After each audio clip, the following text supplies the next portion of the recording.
Hello student and friends, मेरा नाम अजय। आज हम पढ़ेंगे एक ऐसा टॉपिक जिसका हर कॉम्पिटिटिव एग्जाम में क्वेश्चन पूछा जाता है। टॉपिक का नाम है इलेक्ट्रिक करंट या विद्युत धारा। तो हेडिंग लिखी हुई है ऑलरेडी कि इलेक्ट्रिक करंट या विद्युत धारा। तो याद रखना, ये इलेक्ट्रिक करंट क्या है? एक टाइप की एनर्जी होती है। इलेक्ट्रिक करंट क्या है? एक टाइप की एनर्जी है, एक टाइप की ऊर्जा है। जब ऊर्जा है तो ये किस सिद्धांत पे वर्क करती है? तो आपको बता दूं कि किस प्रिंसिपल पे वर्क करती है। तो प्रिंसिपल का नाम है एनर्जी कंजर्वेशन या ऊर्जा संरक्षण। ऊर्जा संरक्षण या एनर्जी कंजर्वेशन। अब क्या करते हैं कि ये एनर्जी कंजर्वेशन है क्या?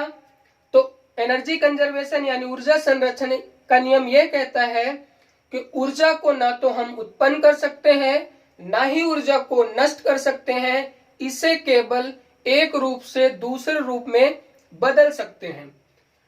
तो जब अगर इसे हम कन्वर्ट कर सकते हैं तो इसमें क्या होगा? लॉसेस कम होंगे, यानी विद्युत धारा का क्षय क्या होगा? कम होगा। तो लिख लेते हैं विद्युत धारा यानी इलेक्ट्रिक करंट का क्या होगा? क्षय। क्षय मतलब होता है लॉस। क्या होगा? लॉस नहीं होगा। लॉस क्यों नहीं होगा? क्योंकि क्या करती है? कन्वर्ट करती है। कन्वर्ट क्या कन्वर्ट करती है? तो ये एक रूप से दूसरे रूप में बदलती है। किसको बदलती है? एनर्जी को। एनर्जी को क्या करती है? एक रूप से एनर्जी को एक रूप से दूसरे रूप में, ऐसा लिख लो कि एक रूप से क्या होती है? दूसरे रूप में बदलती है। दूसरे रूप में किसको दूसरे रूप में बदलती है? तो सिंपल सी बात है, एनर्जी को ही करेगी ये। किसको करेगी ये? एनर्जी को करेगी। एनर्जी को एक रूप से दूसरे रूप में बदलती है। इसीलिए ऊर्जा का क्षय, विद्युत धारा का क्षय नहीं होता, लॉसेस नहीं होता। अब हम चलते हैं कि जो इलेक्ट्रिक करंट है तो इसकी खोज कब हुई? लिख लेते हैं डिस्कवरी या खोज। तो डिस्कवरी कब हुई थी और कौन वैज्ञानिक किए थे? तो सबसे पहले लगभग माना जाता है कि 2500 वर्ष पहले, 2500 वर्ष पहले। ठीक। वैज्ञानिक का क्या नाम था? तो उसका नाम था थेल्स नामक वैज्ञानिक ने किया था। कौन से? थेल्स। थेल्स नामक वैज्ञानिक थे। थेल्स नामक वैज्ञानिक। अब ये वैज्ञानिक कहाँ के थे? ये भी लिख लो, ये थे जर्मनी के। जर्मनी। चलो, अब हम क्या करते हैं, हमें ये पता चल गया कि इलेक्ट्रिक की खोज किसने किया था? थेल्स नामक वैज्ञानिक ने किया था। हालांकि हम थेल्स नामक वैज्ञानिक के ऊपर एक वीडियो ऑलरेडी रखी हुई है, चार्ज है, क्योंकि चार्ज के द्वारा इन्होंने खोज किया था इलेक्ट्रिक करंट की। तो ऑलरेडी हम पढ़ा चुके हैं। अगर वो वीडियो आपने नहीं देखी तो वहां से देख सकते हैं, डिस्क्रिप्शन लिंक में ऑलरेडी इसमें होगी। तो अब हम इसकी डिफिनेशन लिखते हैं। किसकी डिफिनेशन? इलेक्ट्रिक करंट की। यहां लिख लेते हैं डिफिनेशन। डिफिनेशन यानी परिभाषा। परिभाषा याद रखना, एक भी क्वेश्चन छोड़ेंगे नहीं, बस वीडियो को पूरा देखना, आपको रियल समझ में आएगा कि हम कुछ चीजें नहीं सीखें। परिभाषा। अब हम डिफिनेशन लिख लेते हैं कि डिफिनेशन क्या कहती है कि the flow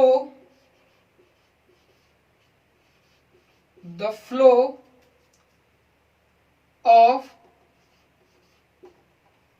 free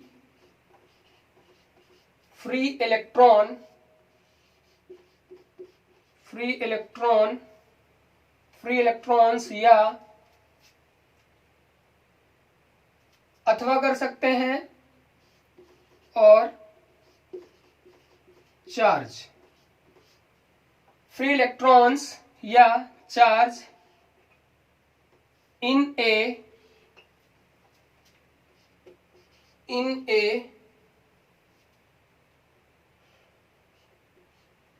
definite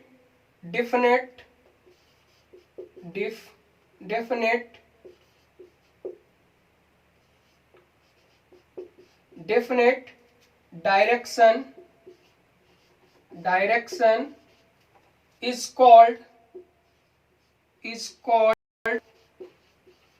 current, या आप बोल सकते हैं इलेक्ट्रिक करंट। याद रखना, अब इसको हम हिंदी में भी लिख लेते हैं तो ज्यादा आसान हो जाएगा। हिंदी में क्या है कि मुक्त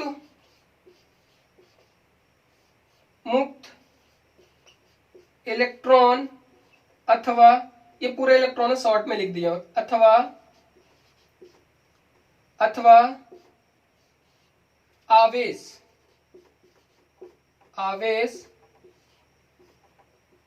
के निश्चित दिशा में प्रवाह है, निश्चित दिशा में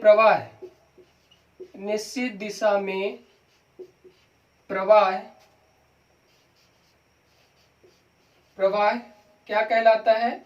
विद्युत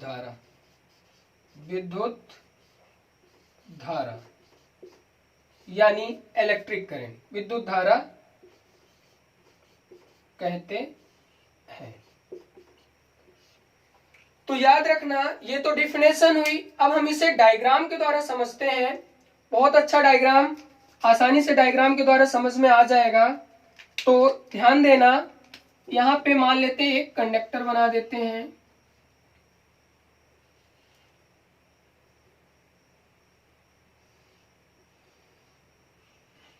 कोई कंडक्टर है यहाँ पे, मतलब कंडक्टर यानी चालक। यहाँ पे लिख लेते हैं कंडक्टर यानी चालक। चलो ध्यान से समझना, एक वायर के द्वारा इसे हम जोड़ देते हैं, एक सर्किट बना लेते हैं जिसे हम आसानी से समझ पाएंगे करंट के बारे में। एक बैटरी लगा देते हैं, ये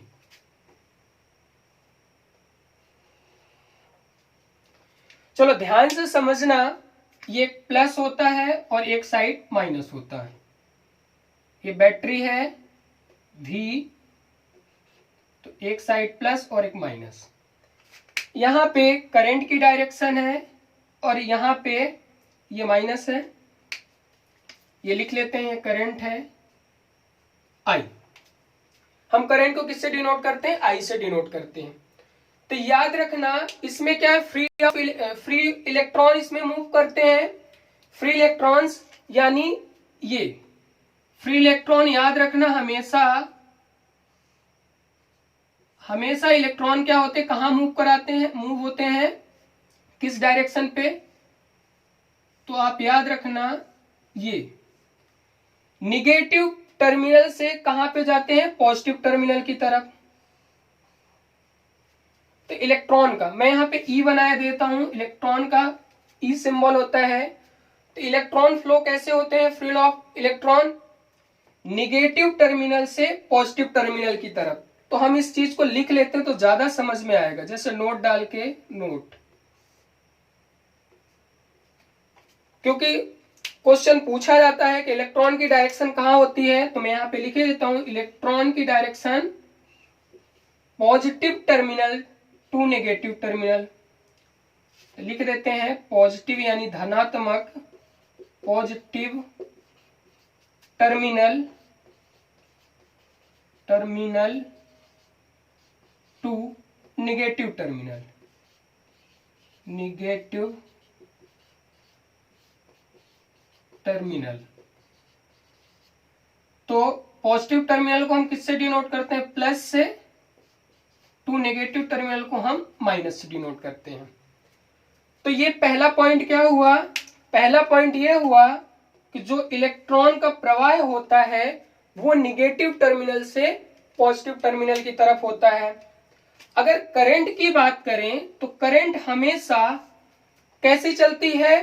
पॉजिटिव टू नेगेटिव। मैं यहाँ पे बनाए दे रहा हूं, ध्यान देना इस चीज को, क्वेश्चन यहीं से पूछे जाते हैं। जो करंट की डायरेक्शन होती है, यहाँ पे लिख देता हूं, करंट की डायरेक्शन कैसी होती है? Positive terminal to negative terminal, positive to negative. याद रखना ये प्लस का साइन है, ये माइनस का है। तो आप लोग वीडियो देख रहे हो तो आपको तो समझ में आ जाएगा, positive terminal to negative terminal. कहने का मतलब करंट की जो डायरेक्शन होती है पॉजिटिव टर्मिनल से नेगेटिव टर्मिनल की तरफ चलती है। ध्यान देना इधर कि जो करंट का प्रवाह होता है वो क्लोज पाथ में होती है। यानी करंट के कब फ्लो होती है? करंट का फ्लो, करंट जो फ्लो होती है या बहती है तो किस में होती है? Close path, close path. यानी बात करें तो बंद परिपथ, क्लोज पाथ, बंद परिपथ या क्लोज सर्किट परिपथ। तो क्लोज सर्किट में बोल सकते हैं या बंद परिपथ में। आप देख रहे हो एक लूप टाइप होगा, यहां इलेक्ट्रॉन मूव कर रहे हैं तो यहां लिख देते हैं माइनस ई, ये भी ई। एक क्वेश्चन और फेमस होता है कि करंट के डायरेक्शन और इलेक्ट्रॉन की डायरेक्शन एक दूसरे से क्या होती है? अपोजिट होती है। तो ये भी क्वेश्चन लिख लो कि करंट की डायरेक्शन, करंट की डायरेक्शन, करंट की डायरेक्शन इलेक्ट्रॉन की डायरेक्शन से, किसकी? इलेक्ट्रॉन की डायरेक्शन से क्या होती है? एक दूसरे के अपोजिट होती है, अपोजिट। याद रखना अपोजिट का मतलब होता है उल्टा होती है या विलोम होती है। आप ऐसा भी समझ लें, मोस्ट इंपॉर्टेंट क्वेश्चन आपसे क्वेश्चन पूछा जाएगा, करंट की डायरेक्शन इलेक्ट्रॉन की डायरेक्शन से कैसी होती है? तो अपोजिट होती है या उसके उल्टा होती है, आप ऐसा बोल सकते हो। तो उम्मीद करता हूं कि ये समझ में आया होगा, आपको कुछ नई चीजें सीखने को मिली है। तो एक बार जल्दी फास्ट में रिवाइज करवा देता हूं कि इलेक्ट्रिक करंट जो है एक टाइप के एनर्जी होती है और ये किस प्रिंसिपल पे वर्क करता है? तो ऊर्जा संरक्षण के नियम पे वर्क करता है। जब ऊर्जा संरक्षण के नियम पे वर्क करता है तो इसमें विद्युत का क्षय नहीं होता, यानी लॉसेस नहीं होता। क्यों लॉसेस नहीं होता? क्योंकि वो ऊर्जा को कन्वर्ट करता है एक रूप से दूसरे रूप में। एक रूप से दूसरे रूप का मतलब ये हुआ कि अगर वो इलेक्ट्रिक एनर्जी है तो उसे हीटिंग एनर्जी में कन्वर्ट कर देगा। आप अच्छी तरह जानते हैं कि जैसे विद्युत से हीटर, हीटर आप लोगों ने सुना होगा, रूम हीटर, तो क्या होता है? ऊष्मा में कन्वर्ट हो जाता है, तो उसको हम बोल सकते हैं हीटिंग, हीटिंग में हो गया। तो वही फॉर्म है। इसके बाद हमने देखा कि इसकी खोज किसने, कब हुई थी? लगभग 2500 वर्ष पहले। दूसरी चीजें कौन से वैज्ञानिक ने किया था? थेल्स नामक वैज्ञानिक ने किया था, यहाँ पे आपको लिखा हुआ है। इसके बाद कहाँ के थे? जर्मनी के थे। डिफिनेशन मैंने लिखा दिया कि free of electrons and charge in A definite direction. Definite direction मतलब एक निश्चित दिशा होनी चाहिए डायरेक्शन, चार्ज को फ्लो कराने के लिए या फ्री इलेक्ट्रॉन को। मोस्ट इंपॉर्टेंट नोट्स हैं, आपको सारे नोट्स आने चाहिए। यहाँ पे नंबर डाल लो, 2 के बाद 3, 3, 4। याद रखना अगर वीडियो पसंद आ रही हो तो आप इसे लाइक कर दो, और अगर नए हो तो चैनल को सब्सक्राइब कर लेना। आगे भी बड़ा इंटरेस्टिंग होने वाला है। करंट से रिलेटेड कोई भी क्वेश्चन छोड़ेंगे नहीं। आपको अगर स्क्रीनशॉट लेना है तो आप ले लो। फिर हम नेक्स्ट पे आते हैं। चलो मैं इसे रफ किए दे रहा हूं, आप इसे वीडियो को पॉज करके देख लेना। अब इस पे आते हैं, मैथमेटिकल कैसे क्या निकालते हैं, इसकी यूनिट वगैरह देखते हैं, और ये भी देखेंगे कौन कौन सी, ये कौन सी क्वांटिटी होती है, वेक्टर होती है कि स्केलर होती है, इसकी यूनिट कितने टाइप्स की होती है। क्योंकि एक क्वेश्चन मैंने पोस्ट किया था जिनमें मैक्सिमम गलत आंसर बताते हैं, ध्यान देना आपको। चलो तो हम लिखते हैं, एक और डिफिनेशन होती है जो मैथमेटिकल के लिए आसान होती है।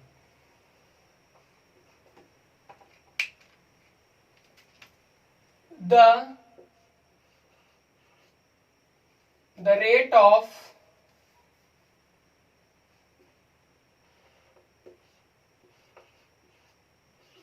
rate of charge flow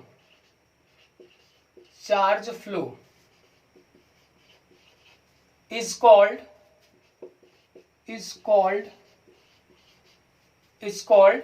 electric current।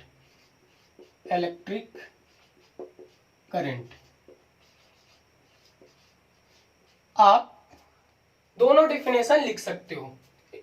Hindi में लिख लो कि आवेश प्रवाह की दर, आवेश, ये बार बार आवेश आ रहा है तो मैंने पहले भी बोल चुका हूं कि आवेश की मैंने पूरी वीडियो बनाई है, तो आप वहां से देख सकते हो। आवेश प्रवाह की दर क्या कहलाती है? विद्युत धारा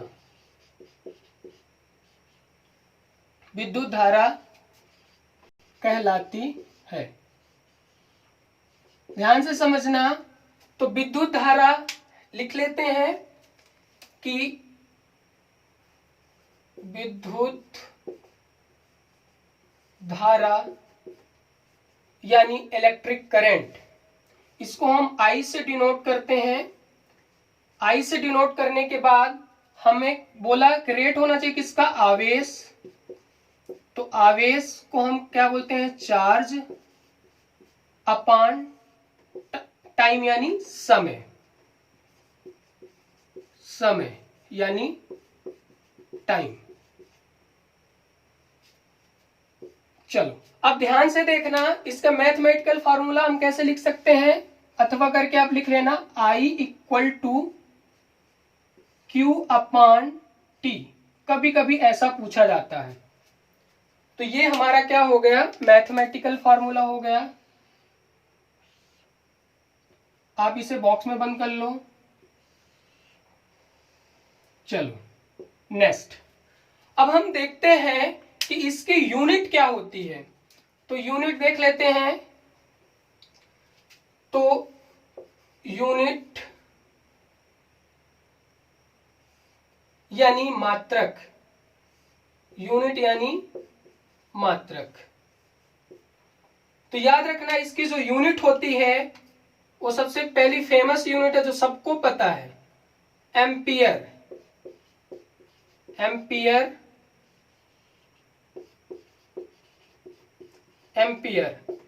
एक और यूनिट होती है जिसका नाम है, अब ध्यान से देखना, चार्ज की यूनिट तो कूलाम होती है, तो इसे लिख लो कूलाम।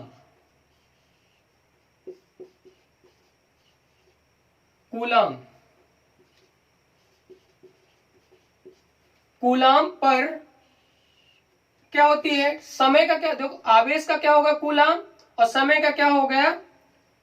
सेकंड। आप यहां पे लिख सकते हो सेकंड। यानी आपसे पूछा जाए कि एम्पियर के अलावा भी एक यूनिट है कूलाम पर सेकंड, इसे बीच में हम बटे के अलावा क्या बोलते हैं? पर बोलते हैं। इसके बाद एक और यूनिट होती है जिसका नाम है वोल्ट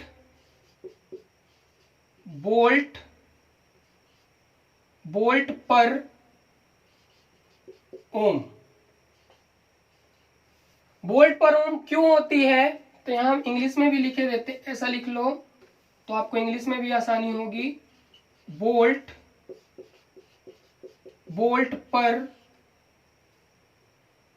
ओम।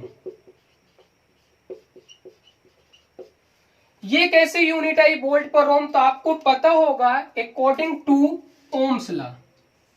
आपको पता होगा ये किसके अकॉर्डिंग हुई है ये, तो मैं यहां से किए देता हूं, अकॉर्डिंग टू ओम्स लॉ।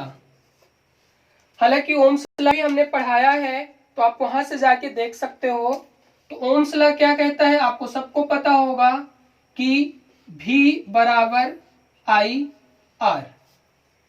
अपने को करंट चाहिए, तो करंट कैसे फाइंड करोगे, I इक्वल टू, अब I इक्वल टू क्या आ जाएगा, V अपान R हो जाएगा।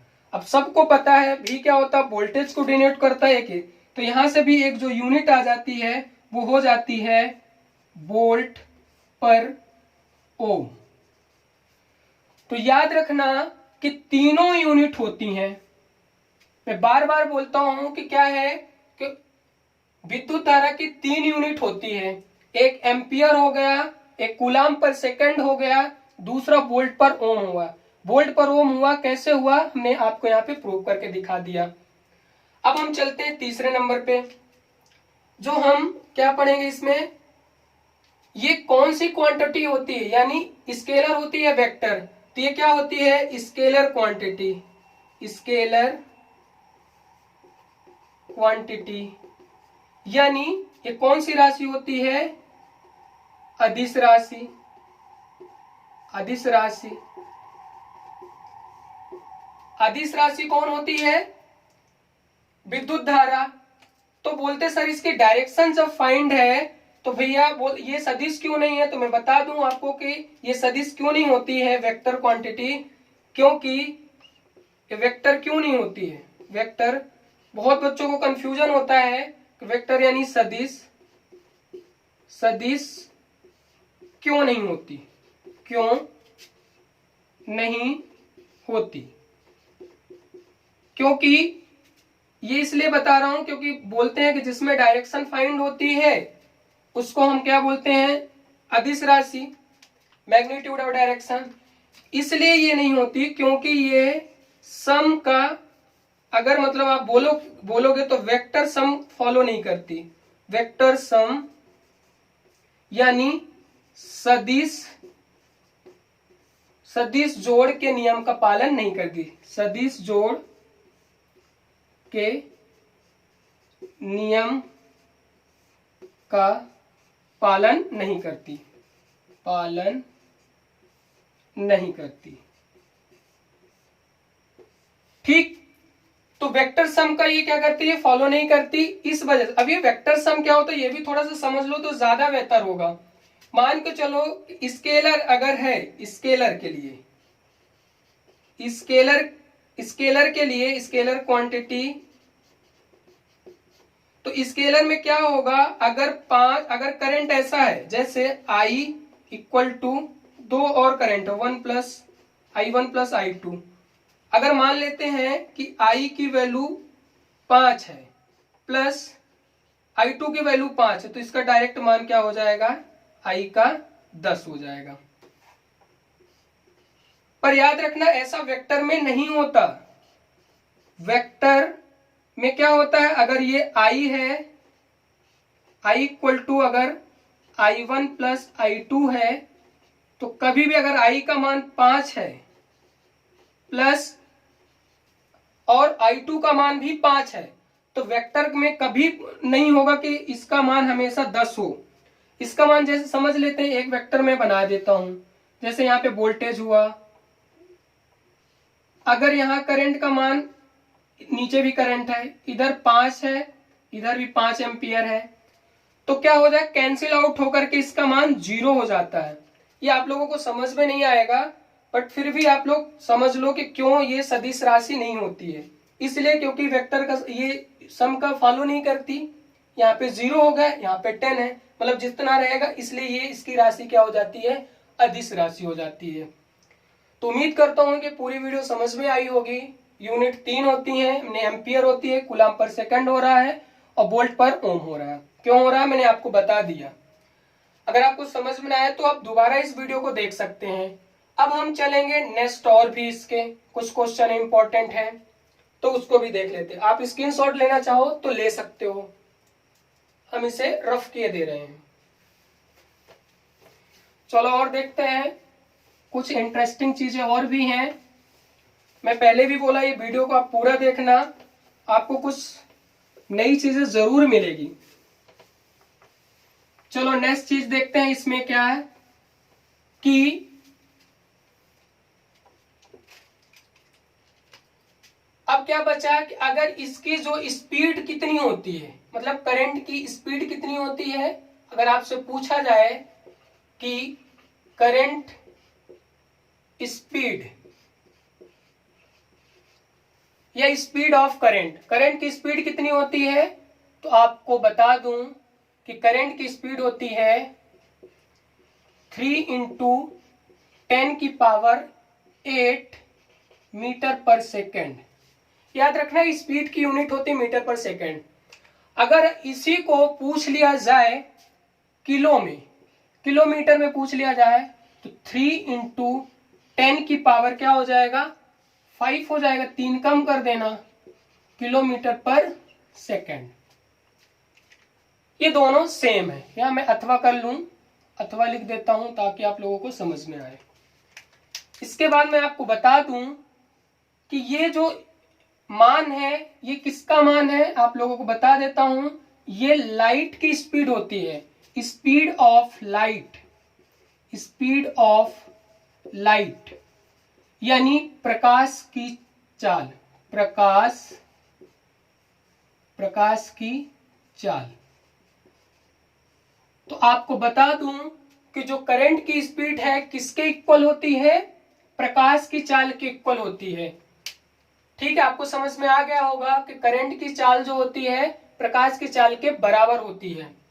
अब नेक्स्ट चीज चलते हैं इसमें कि अगर हमें करंट को मेजर करना है, करंट को हमें क्या करना है, मेजर करना है, तो किस इंस्ट्रूमेंट का यूज करेंगे। अगर हमको मान लेते हैं करंट है, इस करंट को हमें क्या करना है, मेजर करना है, करंट को हमें क्या करना है, मेजर करना है, तो मेजर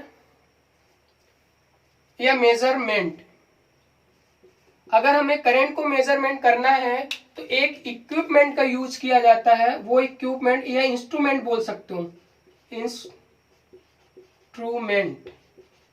उस इंस्ट्रूमेंट का नाम क्या है, या उपकरण भी बोल सकते हो, उपकरण। इस उपकरण का नाम है अमीटर। इस उपकरण का क्या नाम है, अमीटर, अमीटर। याद रखना, क्वेश्चन कई बार पूछा जाता है।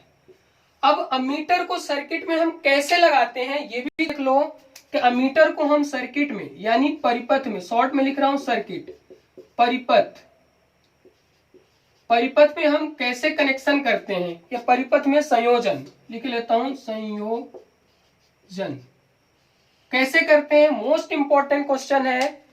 तो इसे करते हैं सीरीज में। किसमें करते हैं, श्रेणी क्रम यानी सीरीज कनेक्शन। सीरीज कनेक्शन मतलब श्रेणी क्रम में हम इसे कनेक्ट करते हैं। कैसे कनेक्ट करते हैं, मान लेते हैं कोई परिपथ बना दिया, जैसे ये रेजिस्टेंस।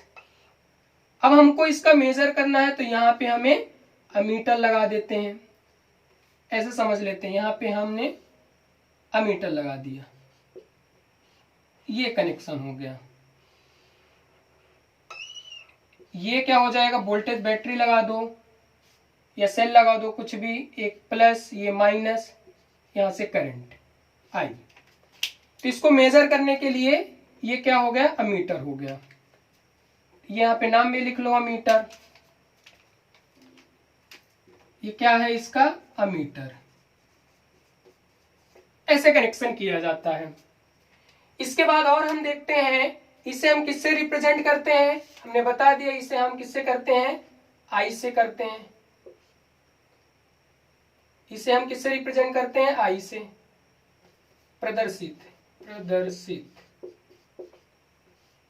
प्रदर्शित किससे करते हैं हम, इसे आई से डिनोट करते हैं। क्लियर यहां तक। इसके बाद इसे देखते हैं, एक और चीज है, एक और क्वेश्चन है कि इलेक्ट्रिक करंट का सबसे अच्छा चालक किसे माना गया है। पूछा जाता गुड इलेक्ट्रिसिटी ऑफ कंडक्टर, यानी सबसे अच्छा चालक विद्युत का सबसे अच्छा चालक। तो याद रखना गुड कंडक्टर ऑफ इलेक्ट्रिसिटी, लिखे दे रहा हूं इंग्लिश में भी, आपको प्रॉब्लम नहीं होगी। गुड कंडक्टर ऑफ इलेक्ट्रिसिटी, विद्युत का सबसे अच्छा चालक। तो बता दूं सबसे अच्छा चालक किसे माना गया है, सिल्वर यानी चांदी।